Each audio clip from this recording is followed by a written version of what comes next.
I'm just eating my last... It's not my last fruit pastel, but it's the last fruit pastel I'm gonna consume whilst recording this podcast. How frightfully professional of you. Have you seen, by the way, we got some hate mail comments in the... I know, they're brilliant. They're fantastic. Now, incidentally, Sam, I hope you let this bit make the cut. Okay. Should we read it out? Should we just... You know when you've made it, when you start getting hate mail. Well, not really hate mail. It's just like it's like the podcast equivalent of mean tweets. Yes, it is. It? Yeah, celebrities, which we now obviously are, having been Podbean featured podcast for the last week. Exactly. This is the dark side of being so goddamn popular. I mean, our life has changed over the course of the last 7 days, isn't it? It absolutely has. Yeah. I got recognised at a drive-through the other day, Sam. Did you? Is that because your photo was behind it saying "Do not serve this man"? So this is the one that I think's most enjoyable. This is, I won't say who it's from. Historical, but not hysterical. Sorry. Shitty without being witty. The vulgarity is too frequent to be impactive. Wish I found you as funny as you find yourself, but I don't. Look, I mean... Thanks, Mum. That's like... Don't trust a fat chef, do you, Sam? You know, if we're not laughing at our own material... No, quite. Who is going to?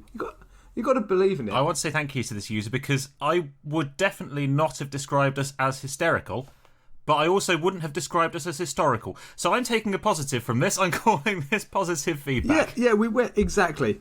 It's a little bit like, isn't it, going round to your neighbour's garden, walking into their backyard, eating apples off their tree that you don't like, and then knocking on the door to point out to them that you don't like their apples. Because it's a free podcast. He didn't pay anything. Well, I would say, in his defence, it's not exactly like he's crept into our garden and stolen our apples.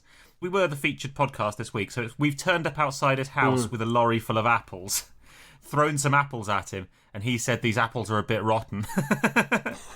And what we're now saying is, that's gratitude for you. What I like, Tom, is that throughout this you've remained professional and unembittered.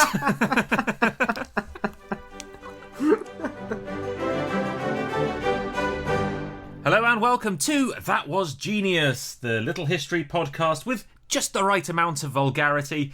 Not that we're embittered about the comments we're receiving. The comment we're receiving. The little history podcast in which Tom, who's the man currently eating a fruit pastel in New Zealand, and I, Sam, the man currently drinking coffee in the UK, discuss history topics on a theme each week. The theme's decided a week in advance, but everything else is a surprise. And talking about surprises, we're so glad to have so many new audience members listening this week. It's really exciting. Welcome to you all. Yes, thank you for listening. I'm genuinely very surprised that we have some new ones. Well, we've had hundreds of new listeners the last couple of weeks. It's been fantastic. Thank you very much. We do hope you're enjoying what you're listening to. I think they will. I think they'll have heard us and they'll have gone, wow, that was great. Just the right levels of vulgarity. Yeah. One less cock enough. joke and I'd have felt like I was missing out on something with my day. One more and it would have been vulgar. Indeed. I've got a cock monitor with me today. Excellent. Good. Which will beep if I feel that there's too much cock in the room. Excellent. What sound does it make? There we go. It's Chris Akabusi. Your cock monitor is Chris Akabusi. Excellent. Yes. Rest assured, though, that's the only time you'll be hearing that this week. Yeah, yep. Just the right level. Just the right number of cocks. We've met the cock... They reached the cock equilibrium. Yes. Cock quota hit. That's a mouthful. That's what she said. As the actress said to the bishop. Too easy. Speaking of which, Tom... Tee them up, you smack them. Speaking of which, Tom, does that lead us into our topic this week, or what? It does. Hit me with the topic, Sam. The topic this week, Tom, is the papacy, or papacy, depending on your pronunciation, which is a very serious subject. Yep. No need to monitor cocks here.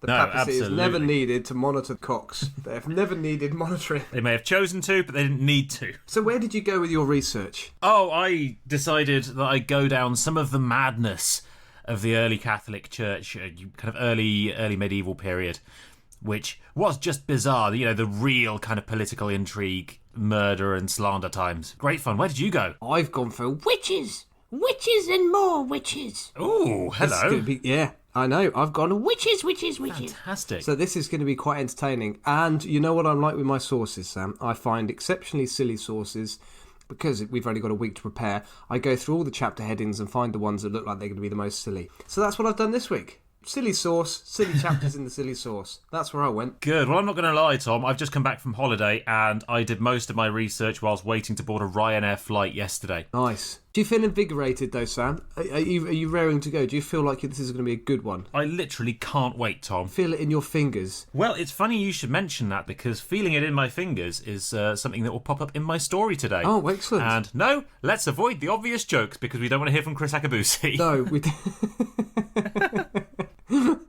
For those people, sorry, we're gonna have to explain another fucking No, we reference. don't. A 400-metre hurdler from the late 80s, early 90s. Became a bit of a TV host, children's TV host, didn't we? We got a toss, haven't we? We do have to toss something. Can we toss your cock monitor? Oh, gone.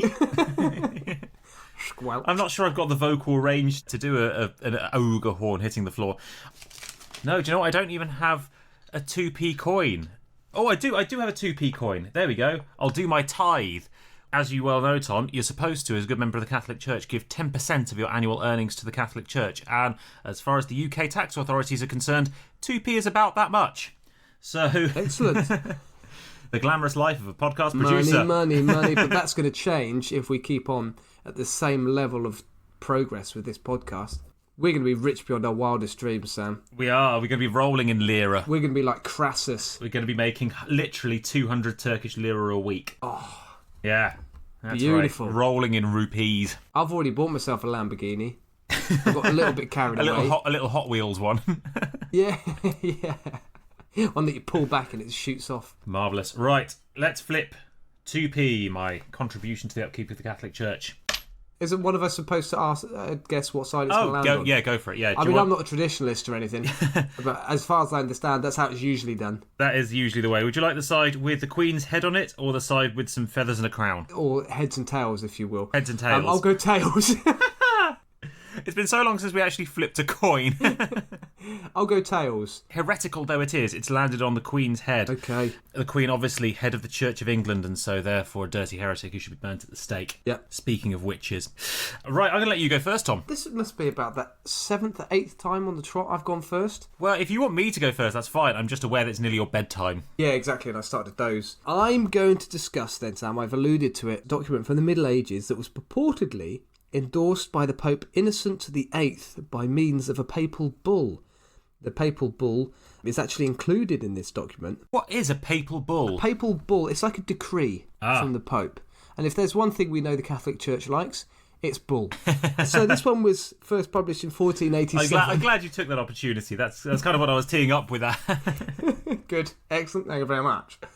Teamwork makes the dream work. It does It's indeed. called Malleus Maleficarum, which Ooh. translates as Hammer of Witches, which Ooh. sounds like an excellent Dungeons and Dragons game. It does. Hammer of Witches. Here's a word for you, Sam. Have you ever heard the word Strixology? No, I haven't. We are all going to learn something here today, and I hope also some of the listeners who have criticised us for not being witty enough or clever enough might also learn get something over today. it. You're in your mid-30s. You can deal with a bit of negative feedback. It's such a dick. Strixology is the study of witchcraft. Non-fictional witchcraft. That is Non-fictional Strixology. witchcraft, right. Yes, so not just Harry Potter, not just a study of Harry Potter. So this Hammer of Witches It's a is science, damn it, Tom. Yes, well, you think that's silly, don't you? You think the idea I of do studying think it's witches silly. as a science is silly. But, Sam, we're talking about the Middle Ages, and nothing was silly in the Middle Ages. So this Strixological book was written by two German clergymen, a chap called Heinrich Kreimer and Jacob Sprenger, which I'm hoping will give us an opportunity to do the German accent, yeah? Yeah. Oh, that's very good. Super good. Super good. It was actually written mostly by Heinrich Kramer. This second chap may well have been associated with it at a later date, and there's a bit of controversy over how much he was involved in the publishing of the book. It has been viewed as an example of how the Catholic Church viewed and dealt with witchcraft during the Inquisitions. And the Inquisitions, for listeners, was an umbrella term for the Catholic Church's attempts to subjugate and destroy, ultimately, heresies in Christendom. We've heard about the Spanish Inquisition, but there were many Inquisitions, and they kind of went on for reasonably long periods of time, as far as I understand. More recent scholars have taken the view that this wasn't actually the case, and it was more secular courts that were strongly influenced by this document. And this is a very, very influential document.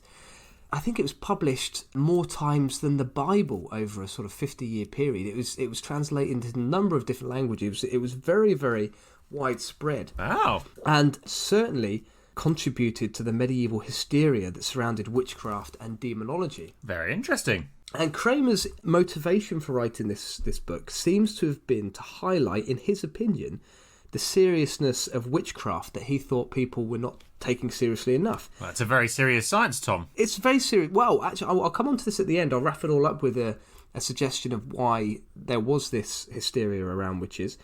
Kramer had overseen 7 women being trialled for witchcraft in Innsbruck, which is now in Austria.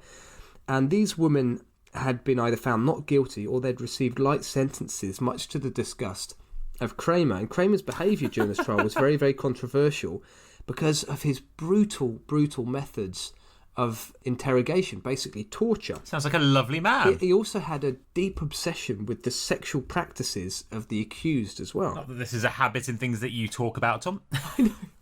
So I don't think there is anything funny about what I'm going to discuss here. And I will be taking a number of direct quotes from the source, and I am not going to... Here we go. I don't find it very funny. I don't find it funny at all. Okay, it's a very important historical source. Do you have a secret stash of ancient writings of the slightly pornographic nature that you occasionally I'm good at finding them, aren't I? I am very good at finding them. I know. Well, you're not the only one with a cock monitor, Sam. I just go into a library with my cock monitor and waggle it around. Like a water divining stick. It goes, awooga, awooga, awooga, awooga, awooga, awooga. And that's when I found Priapus. And then I sort of, a couple of days later, I went back in with my cock monitor. Awooga, awooga, awooga, awooga, awooga, awooga, awooga. And that's where I found Malleus Maleficarum. Do you go into the Christchurch library? You just go up to the librarian at a desk and say, hello, anything new in the cock section this week? I suppose you mind me waggling my cock monitor around. Nothing under C. Let's try P for penises. Yes, where was I? Where was it? Okay. During this period in the Middle Ages where there was a lot of witch trials and a lot of rather horrible behaviour towards... Largely women. Well, interestingly, Sam, about a quarter of those accused and trialled were men. Yes. And bearing in mind this was a generally misogynistic, sexist time... And witches. That's probably not disproportionate to how females were treated in all walks of society. It was probably a fairly accurate representation of just general levels of sexism. But you are right. This document has actually been viewed in the previous few decades as an important document for feminists looking at how females were badly treated in the Middle Ages. And there are some very misogynistic passages in this book. What do you call a male witch, by the way? A mitch? As opposed to wizards. I don't think they're called wizards. They're actually called witches, I think. So, this translation, 1928 translation by Reverend Augustus Montague Summers. Good name. What an outstanding name again. He was a balmy English author and clergyman with a bit of an obsession with witches, werewolves, what a and surprise. vampires. I know. Why are English names so much more boring now? So he had a bit of an obsession with witches, werewolves and vampires, and it seems a bit odd to us that someone could believe so passionately about such bizarre, superstitious, illogical and unprovable things, but he did indeed believe in God. Hey. So this reverend... This is the problem with you going first, is you get all the good jokes in. I had to get that one out quickly because I knew you would butt in with it, because you're always picking off my jokes. I am. You're a punchline thief. He studied at Trinity College, Oxford, so I did a little bit of research about this guy, and received a 4th class Bachelor of Arts degree. Oh, that's a scraper, isn't it? I know. Now, if that isn't a fantastic example of someone being educated beyond their level of intelligence, I don't know what is. I didn't even know a 4th class honours degree existed. That's a really good effort, isn't it? I think it's probably written on toilet paper and given to you in an awards ceremony behind the bins. Well, that's what I was thinking. What did this guy do? Turn up to the exams, pour his pot of ink over his arse and squelch it on the paper? I mean, what did he have to do to get a 4th class? Well, that's more or less my university degree, and I came out with a 2-1. What were the comments in the marks? What a wonderful butterfly. Indeed. Reminiscent of the Assyrian art style of City of Ur, 2500 BC to 2740 BC. Yes, wonderful piece. Wonderful piece. I remember you didn't particularly like your degree, though, did you? I didn't like my degree. I much preferred all of the things that I did when not doing my degree at university. Like making Lego GIMP castles. I didn't do that. That was you. Stop projecting. Getting your hair bleached. That was things me. like that. Was it you that bought the Rachel Stevens poster? Oh, it was a calendar, wasn't it? I don't think it was. Carry on with the story. Anyway, so Reverend Augustus Montague Summers. This is a quote. It has been recognised, even from the earliest times, during the first gropings towards the essential conveniences of social decency and social order, that witchcraft is an evil thing, an enemy to light, an ally of the powers of darkness, disruption and decay. This chap really did believe in what he was translating. He did believe that witches existed. As I mentioned, he had written about werewolves, vampires as well. What a nutcase. Very strange. He does give a little bit of background to the original work, which is, I'll quote because it sort of points us in the right direction. When in those dark days various errors had begun to penetrate Germany, and witches with their horrid craft, foul sorceries, and devilish commerce were increasing on every side, Pope Innocent VIII appointed Henry Kramer and James Sprenger, obviously anglicised versions of their name, professors of sacred theology, general inquisitors for all the dioceses of the 5 metropolitan churches of Germany. So that nicely sums up what we got here. So it's a document written, as I mentioned earlier on, primarily by Kramer, and it was as a result of an upsurge in the number of cases of witchery. And I'll explain that a little bit more a little bit later, why there was that. Anyway, the book is split into 3 sections: the nature of witches, what they do, and what should be done with them. I haven't been able to read it all, so I've found the silliest, rudest parts. Okay, Part 2, Question 1, Chapter 3. How they are transported from place to place, they being the witches. Here's a quote about how it takes place. Let me find it. This is an example of a woman flying now. Now the following is their method of being transported. They take the unguent, which, as we have said, they make at the devil's instruction from the limbs of children, particularly of those whom they have killed before baptism, and anoint with it a chair or a broomstick, whereupon they are immediately carried up into the air, either by day or by night, and either visibly or, if they wish, invisibly. Oh. So that's how they do it, these bastard witches. Yeah, they kill a few children. That's the problem there, mate. That's the problem with your broomstick. That's why it's not flying. You've been using baptised kids' hands. Yeah. You need 98. Yeah. You need 98 octane blood. Oh, that's going to cost you, mate. That's going to cost you. Put cat's legs in that. We're going to have to clean it all out. We're going to have to run the filters through. It's going to cost you an arm and a leg. Hey! In the pub, mate. You've got to take these things, haven't you? You've got to have a laugh when it comes to kids dying. Anyway, yeah, $200. You can't get quicker than a quick kid killer, Tom. They're the ones to trust. That's a nice 90s advert reference. That was an advert for a garage in the UK in the 1990s. There you go. What have we got as our next quote? This is what they did with their flying powers. They went to the shops. They had some cake. Went to the cinema occasionally. They went to visit Mabel at the old people's home. Yeah, had a little Sabbath. That was all. Not much. In the town of Waldstadt on the Rhine, there was a certain witch who was so detested by the townsfolk that she was not invited to the celebration of a wedding. Being indignant because of this and wishing to be revenged, she summoned a devil, and telling him the cause of her vexation, asked him to raise a hailstorm and drive all the wedding guests from their dancing. And the devil agreed, and raising her up, carried her through the air to a hill near the town. This is where it gets juicy. Ooh. She had no water to pour into the trench, for this, as we shall show, is the method they use to raise hailstorms. She made a small trench and filled it with her urine instead of water, and stirred it with her finger after their custom, with the devil standing by. Then the devil suddenly raised that liquid up and sent a violent storm of hailstones, which fell only on the dancers and the townsfolk. And when they had dispersed and were discussing amongst themselves the cause of that storm, the witch shortly afterwards entered the town, and this greatly aroused their suspicions. Of course it was her. Of course it was her. What else could it be? If that wasn't proof, I don't know what is. There's only one way to find out, Tom. Ask her if she needs the loo. Yeah, exactly.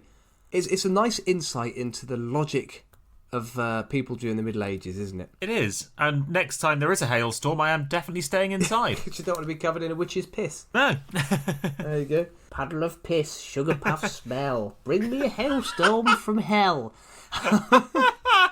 Poof! Sugar puff smell. Sugar puffs do smell of piss, don't they? They do. Here's a nice example of how the witches used their powers. There lives another priest in Oberdorf who saw with his own eyes such a transportation, and tells how the man was borne on high with arms stretched out, shouting, not whimpering, and the cause, as he tells us, was as follows. A number of scholars had met together to drink beer, and they all agreed that the one who fetched the beer should not have to pay anything. And so one of them was going to fetch the beer, and on opening the door saw a thick cloud before the grunzel, and returning in terror, told his companions why he would not go for the drink. Then that one of them who was carried away said angrily, "Even if the devil were there, I shall fetch the drink." And going out, he was carried through the air in the sight of all the others. There you go. So there's an example of a devil making a man fly. Oh, I know. It wasn't that he was pissed and he tripped over the step on the entrance to the pub. no, absolutely. I was just thinking this on a slightly foggy night. Yeah, absolutely. He goes flying. It could possibly be his own lack of coordination when drunk.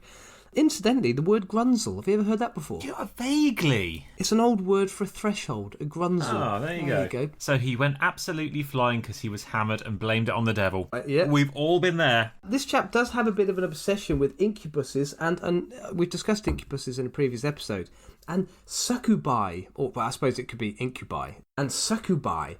And incubi, or incubuses, are male demons that shag females, and succubi, or succubuses, are female demons that shag males. There you go, Sam.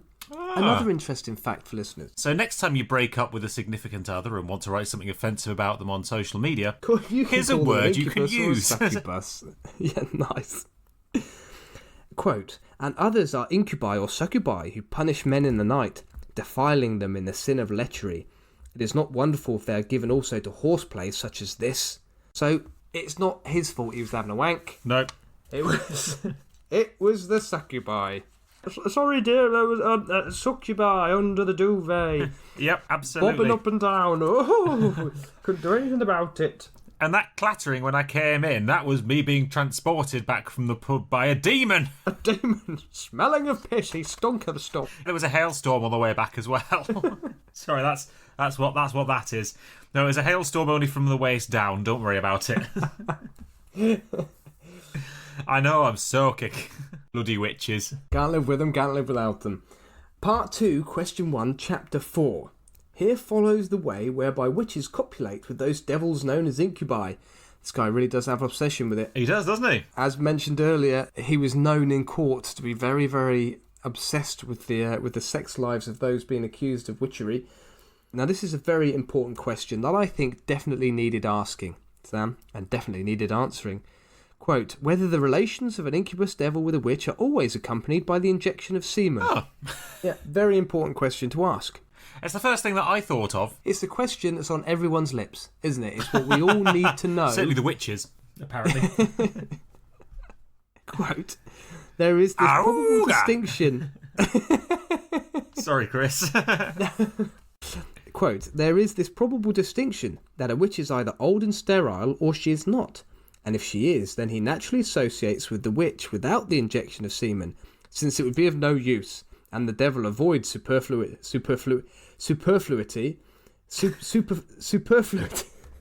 I could say superfluous, but I can't say superfluity. I think that's pronounced superfluity in his operations." You can edit in the right one. How's that, Sam? No. Every single attempt is going to be in the final cut. Yep. The devil avoids superfluity in his operations as far as he can, but if she is not sterile, he approaches her in the way of carnal delectation, which is procured for the witch, and should be disposed to pregnancy, then if he can conveniently possess the semen extracted from some man, he does not delay to approach her with it for the sake of infecting her progeny. And it's those bloody witches and demons, Tom. Oh, how did you get knocked up? Well, it's a funny story. There was a demon. Yeah, I couldn't do anything about it. What I also particularly like is that the devil isn't wasteful, Tom. You know, every sperm is sacred is traditionally a song associated with Catholics. Yeah, I mean, well, at least they've got something in common, don't they? Waste not, want not, Tom. Waste not, want not. It's so nice to see a coming together of ideas between the Catholic Church and Satan. The devil does like to recycle, and he does like to keep things tidy. He doesn't like waste. So he's not as bad as everyone makes out, really, is he? No, I don't think so. It gets a bad press. Yeah. Particularly during the Middle Ages. And particularly because, the Catholic God is supposed to be omniscient and omnipotent. So during the process of creating the universe, knew that the devil would appear anyway. Yes. So the devil can't be all that bad, can he, really? He's in fact a creation of God himself, and God's divine will is to have the devil and occasionally have him send demons to impregnate you. Exactly. So it's all God's fault. All part of God's plan. He works in mysterious ways. He's a bit of a dick. Are we talking about Bono? Oh, God. Is there a difference? Well, not on Bono's mind. You know that joke, don't you, Tom? You know that joke. What's the difference between Bono and Jesus? I don't know. Jesus doesn't walk down the street thinking he's Bono. Nice. Let's have another little quote here. But this also cannot altogether be denied, that even in the case of a married witch who has been impregnated by her husband, the devil can, by commixture of another semen, infect that which has been conceived. That's a bit disgusting, isn't it? Yes. It's a bit of a semen cocktail going on there. A bit of a shagarita. A double screwdriver. A pina colada. Oh, Tom. Hang on, let me just check with Chris. No, we're good. He didn't spot what I said. Let's go on to the next quote, because this is another important question, Sam, and that is the question of visibility. The question, whether incubi and succubi commit this act visibly on the part of the witch or on the part of the bystanders. Okay, very important question. I'm glad Kramer has asked this one as well. Quote, the devil has always operated in a form visible to the witch, but with regard to any bystanders, the witches themselves have often been seen lying on their backs in the fields or the woods, naked up to the very navel, and it's been apparent from the disposition of those limbs and members which pertain to the venereal act and orgasm, as also from the agitation of their legs and thighs, that all invisibly to the bystanders they have been copulating with incubus devils. So there you have it, Sam. These witches, God, they're at it anywhere. The harlots, shagging the devil. Kind of on their own. In the woods. Could have just been having a wank. Possibly, yeah. Just putting out there, oh, officer. In front of all the bystanders. Or just Kramer, who's gone out looking for ladies in the woods. Trying to find 5 minutes peace. I was just stood there. He's German, isn't he? I was just stood there. I was just going for a little stroll in the woods with my binoculars. And what did I come across? Oh, my God. It was a witch being impregnated by the devil. It was disgusting. I could not take my eyes off it. It was revolting. The fourth time it has happened this week.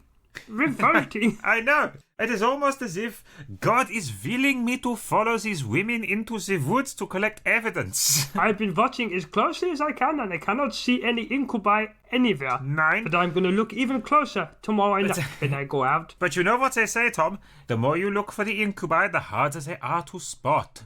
All it proves, when I don't see one, is that I'm looking really hard. I thought you were going to go for the general paradox which seems to surround these poor women being accused of witches. No, they're definitely guilty. Exactly. Well, that's the thing. The guilt is already established before they're trialed, it would seem. Yes. And it's just about torturing them to the point at which they actually just decide to tell the torturer what they want to hear. Part 2, Question 1, Chapter 5. Now here, the author explores, amongst other things, quote, and as to men, first, how they can cast an obstructive spell on the procreant forces and even on the venereal act, so that a woman cannot conceive or a man cannot perform the act. So these bloody witches are also stopping people from having children as well.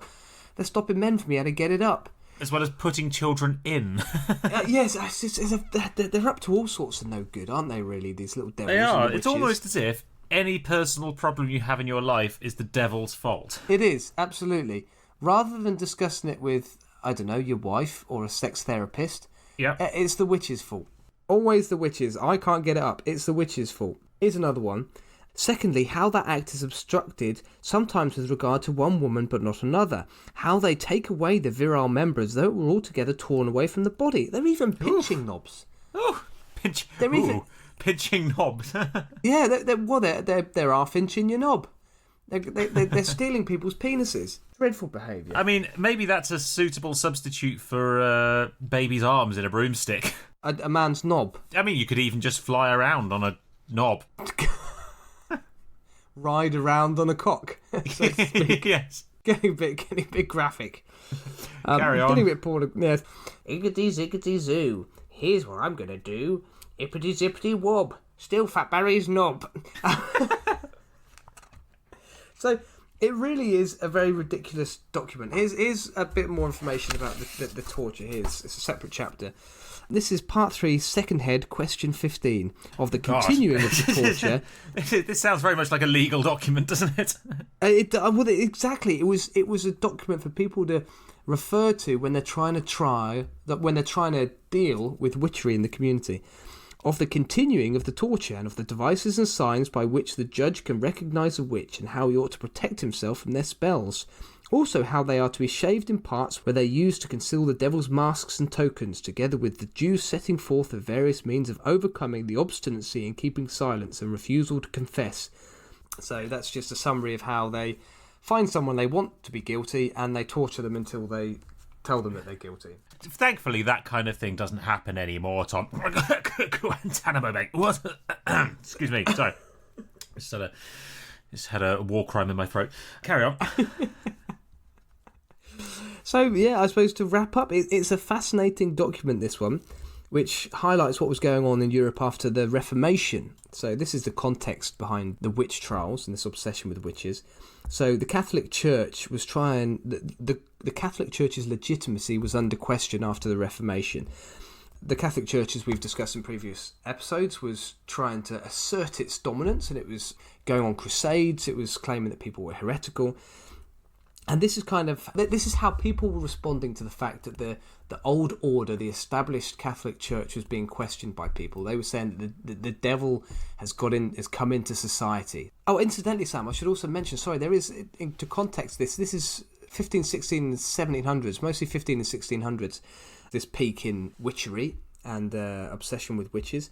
And it does coincide with what's known as the Little Ice Age, which was a couple of hundred years of colder weather, famines, bad harvests, those sort of things. And it's very likely that also played a role in the accusations, because life was hard. Kids were dying, there weren't good harvests, there was crap weather, and they would just blame it on witches. Blame it on the ugly hag who lives down the road. Yeah, it's clearly a lady on a hill pissing in a hole. It is. It's the logical... Science. Yeah. Whatever's happening, Tom, I think it's mostly the fault of ladies. I think we should... Yeah.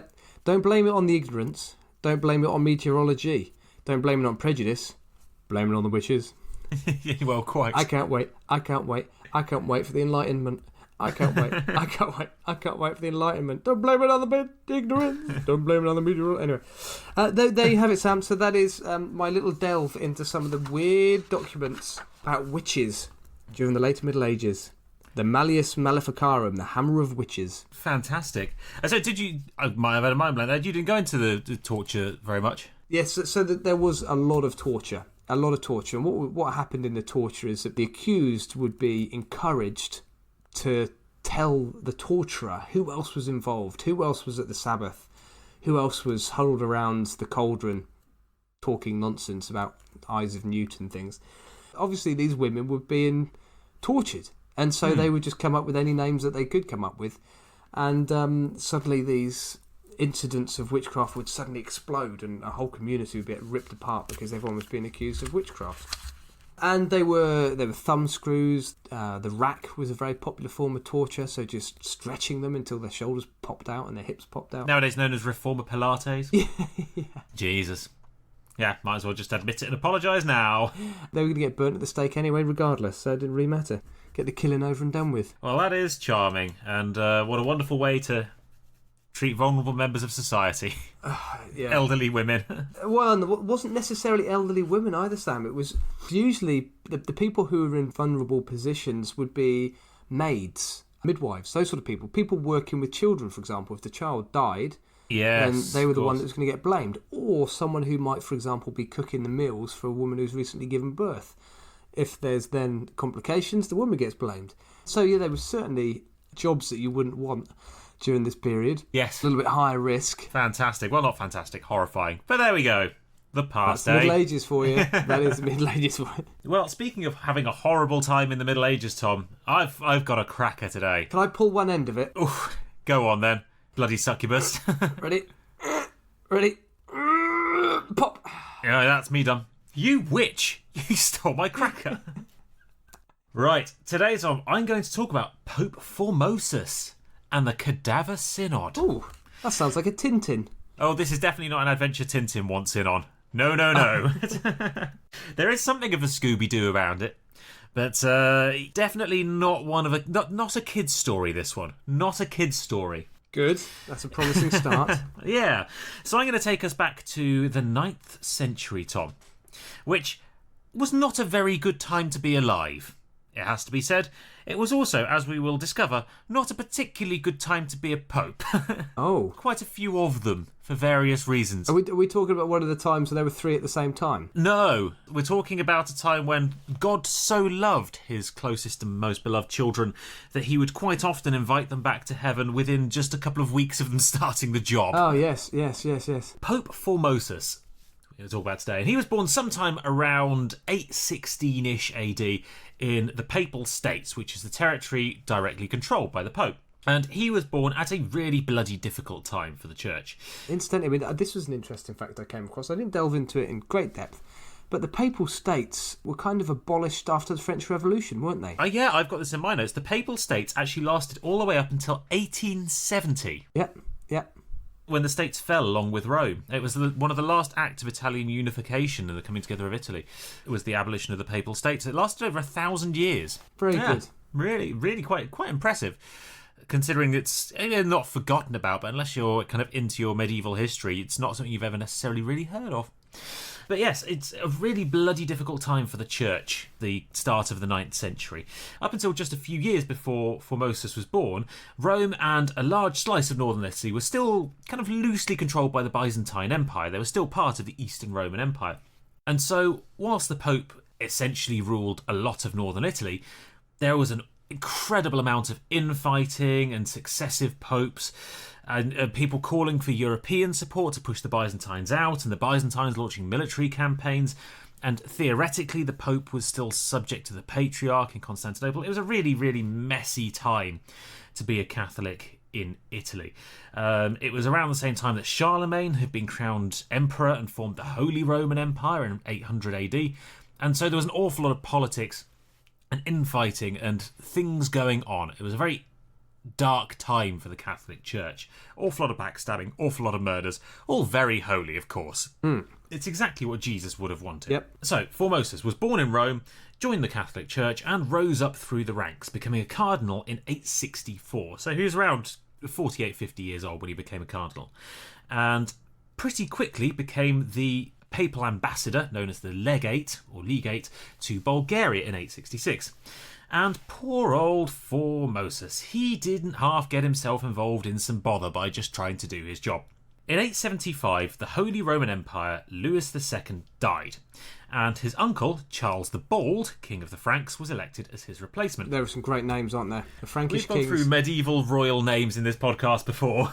Yeah. And how they are either very cruel or very ironic. I have to say, I looked up some pictures of Charles the Bald, and he is shown in medieval artwork with a full head of hair.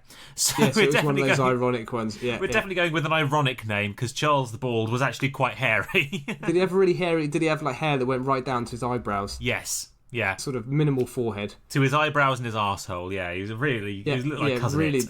You've just described a hedgehog, haven't you? Yes. Wonder why it wasn't called Charles the Hedgehog. Well, quite. Or indeed Sonic the Hedgehog. Yes. Because he was also mute. Was he? He wasn't. That's just ironic nicknaming medieval kings. Right. Charles the Talkative Hedgehog. Yeah. So Formosus was sent to invite Charles the Talkative Hedgehog of France to Rome to formalise the deal and give papal blessing to his ascension as Emperor of the Holy Roman Empire. Great, except old Baldy / not Baldy wasn't a particularly popular choice amongst the nobles of the time. Many in the Holy Roman Empire, and in Rome as well, sided with Louis's widow, Engelberga, or his brother, Louis the German, who clearly wasn't Engelberger. German. Yeah, Engelberger. Great name for an empress, wasn't it? Hello, my name is Engelberger, the Empress. I'm a very pretty woman. I am beautiful. I have my moustache all curled nicely for you. They call me Engelbert the Beautiful. It's an ironic name because I'm fucking Barley. Hello. But of course, Tom, we can't overlook the brother who was Louis the German, who is clearly the most German man you can imagine. I am so German. I say things like Schneider, Schnell. I am so very French. I like traditional German fare, like baguettes and frog's legs. Ah, yeah, oui. Oh. And I also occasionally like to go on strike. Just like the Germans With all do. the other farmers in France.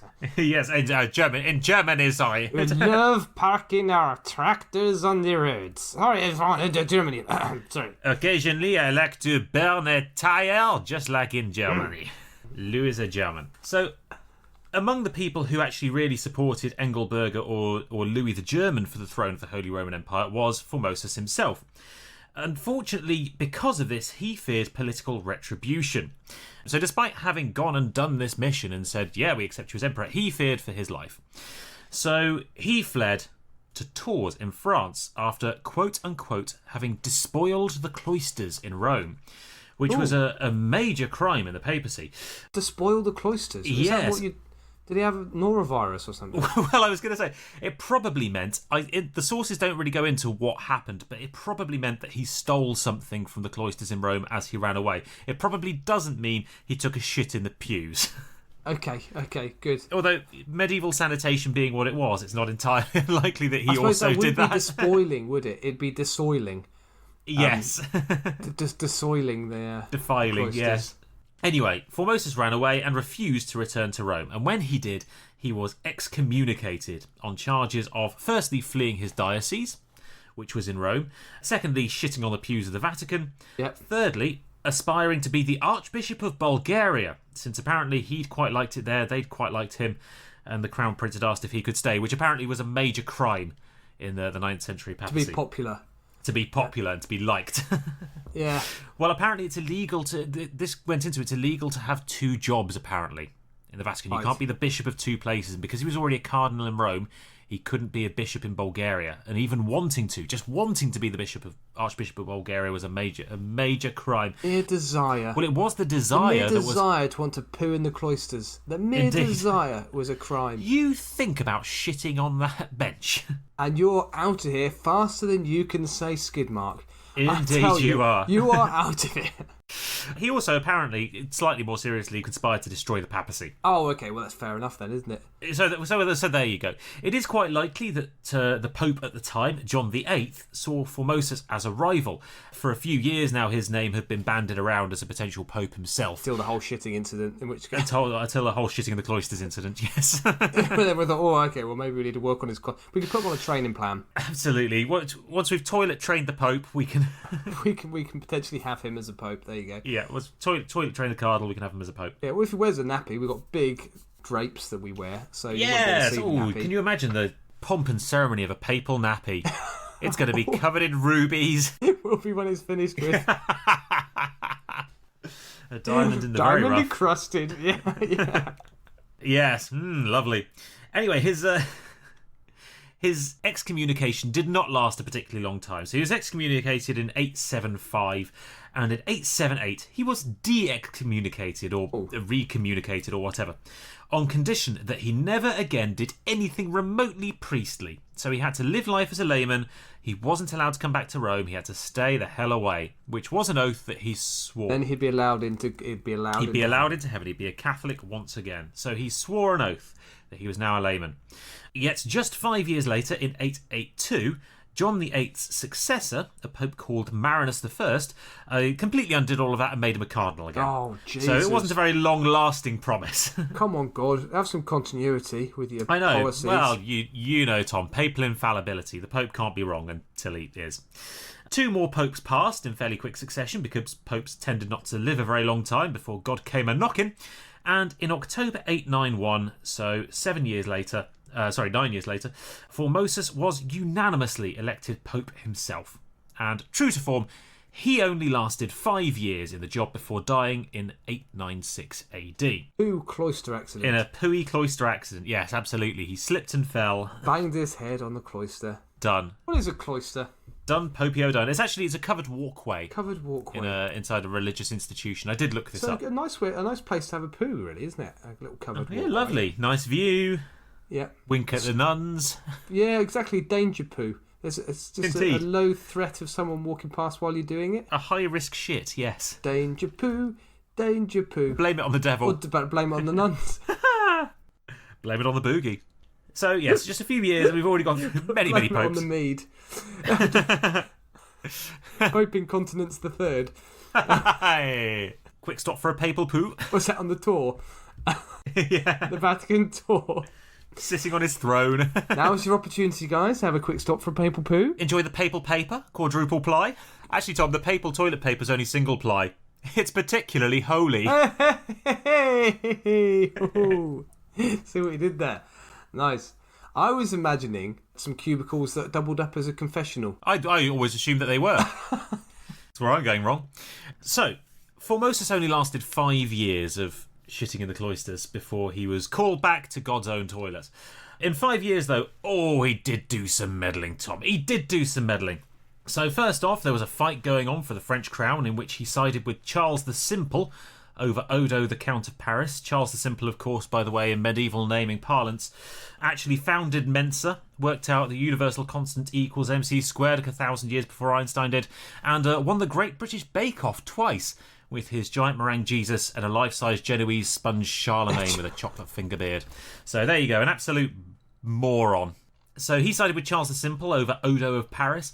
He also hated the then Holy Roman Emperor Guy III of Spoleto because the only thing that they were getting through quicker than popes at this time was Holy Roman Emperors.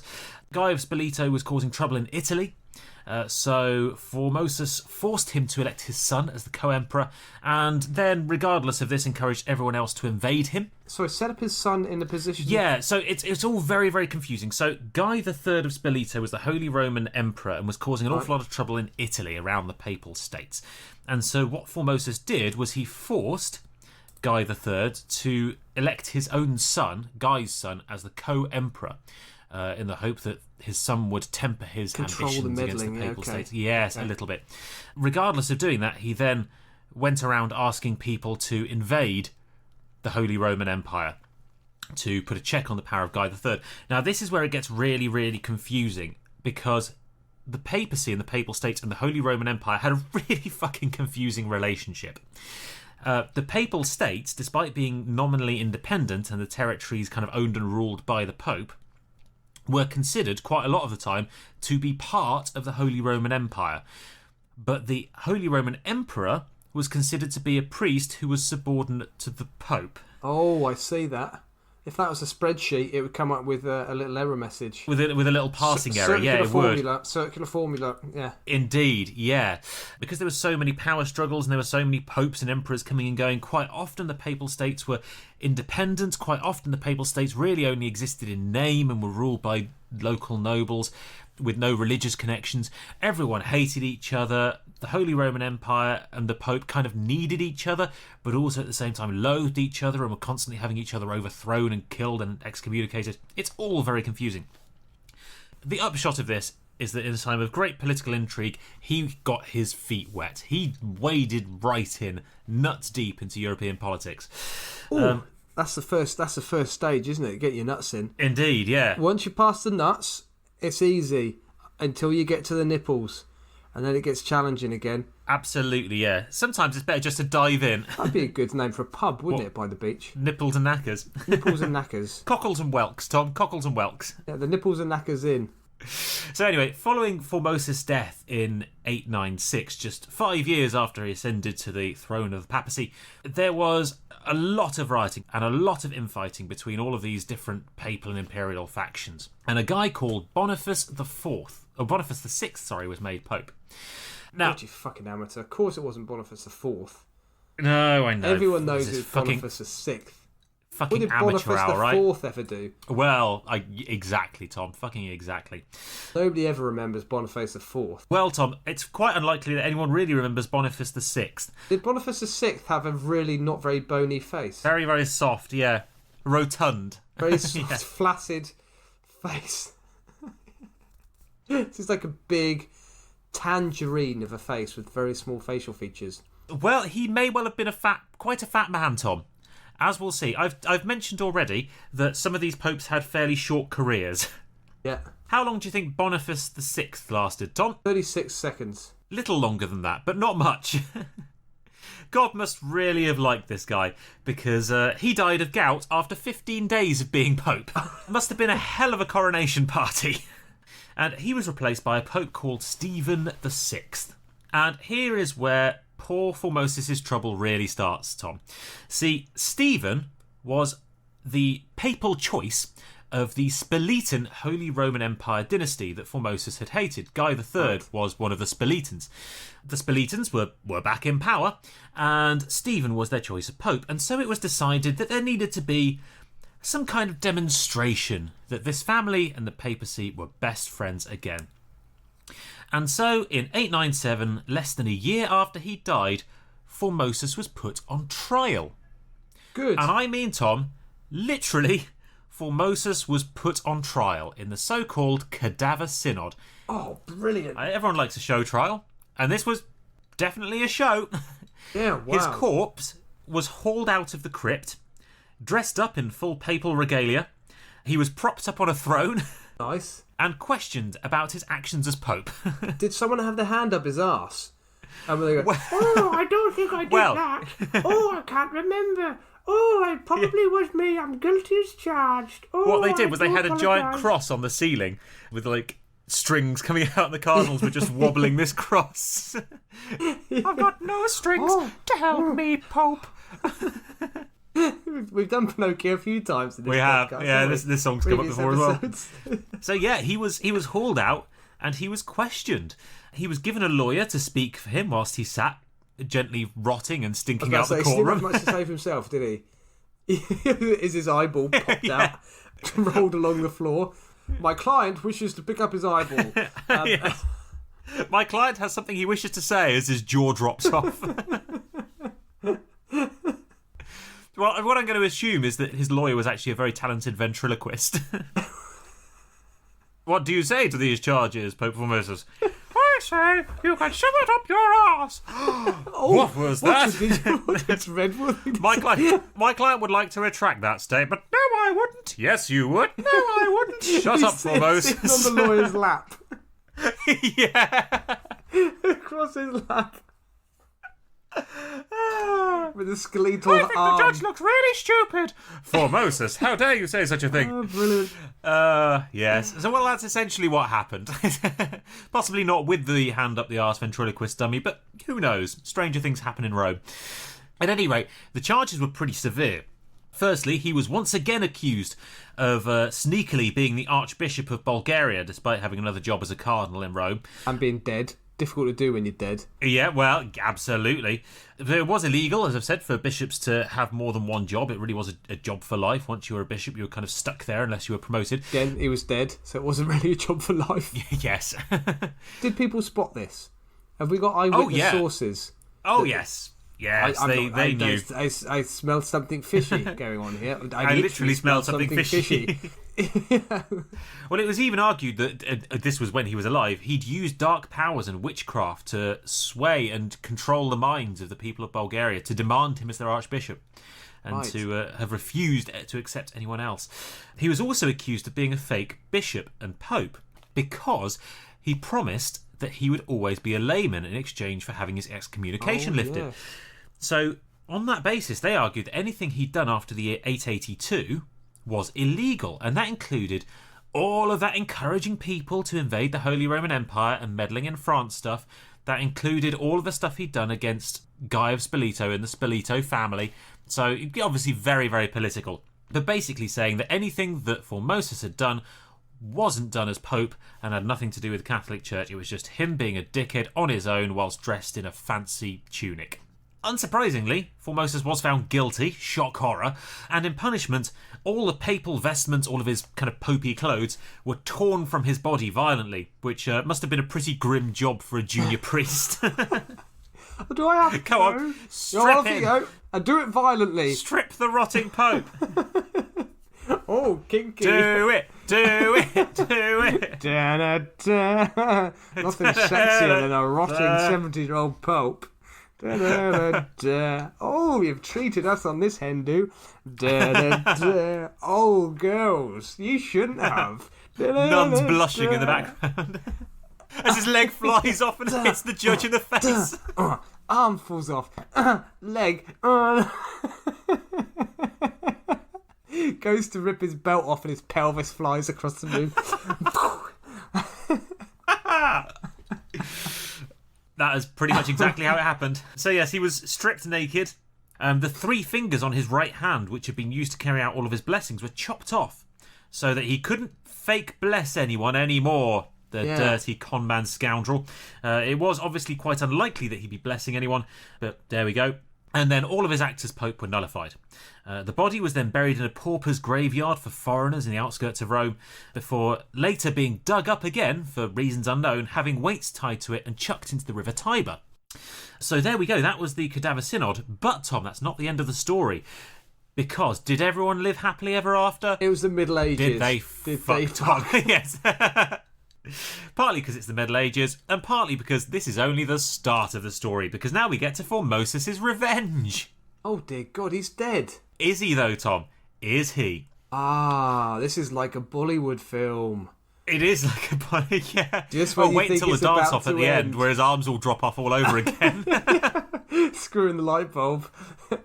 So, the people of Rome, already predisposed to rioting, what with all the political intrigue and vying factions going on at the time, were pretty horrified about what had happened. Formosus was relatively popular, and obviously you can't go digging up dead popes and putting them on trial, Tom. It's just not the done thing.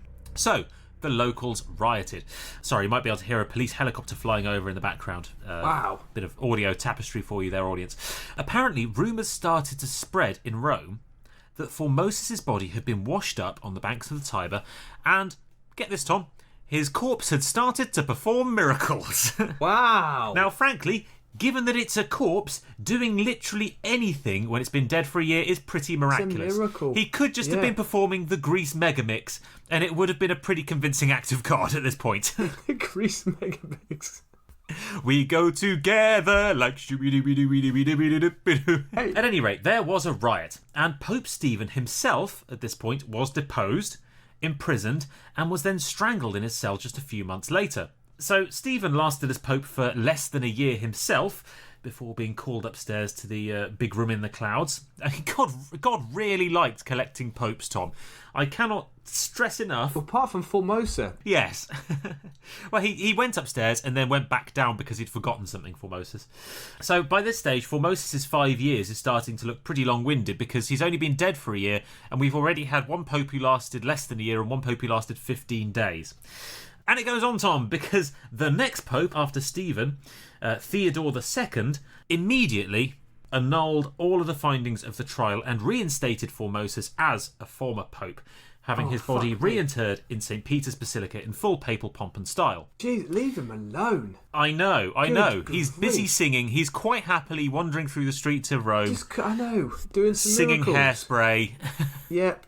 Curing the lepers. I don't know what, but you know, there are miracles galore. There's better ways to cure lepers than being touched by the decomposing corpse of a former pope. Well, beggars can't be choosers, Sam. If I had leprosy, I'd be quite happy with whatever. Take what you're given. Came on. Yeah, absolutely. So yes, Theodore II, next pope, comes in, annuls all the findings, reinstates Formosus. Theodore II, another very popular pope, very much beloved by God. How long do you think he lasted, Tom? Oh, yeah. 20 days. 20 days. All good effort. Good innings. Yeah. Fucking hell.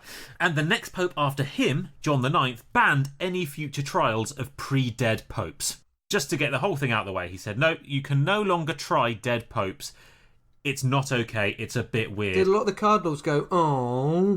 Well, 7 of the cardinals got excommunicated over their role in trying dead popes. So, yes, in answer to your question. They went, no, that's not fair. Oh, it was great. That's the best bit. It's the only entertainment we've had. That and the shitting in the cloisters. They're the most fun thing. You banned us from... You're not allowed to do either of them anymore. It's the only reason I became a cardinal in the first place. You can't ask anyone to invade you. You can't overthrow the empire. What's the bloody point in being a pope if you can't have a little bit of fun? John IX, Tom, lasted in the job 2 years. Quite a long time by papal standards. Yeah. And the next pope came in, Sergius III. I know this is very confusing. There's an awful lot of popes. Just assume that they're all going to die very quickly.